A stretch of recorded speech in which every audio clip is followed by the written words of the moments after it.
दुख दर्द सी मेरे मुकद्दरा विच मैं शिकवा करके की करदा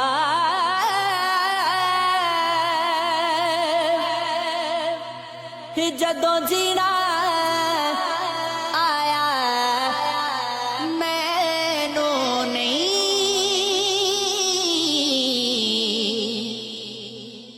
मैं मौत भी मंग के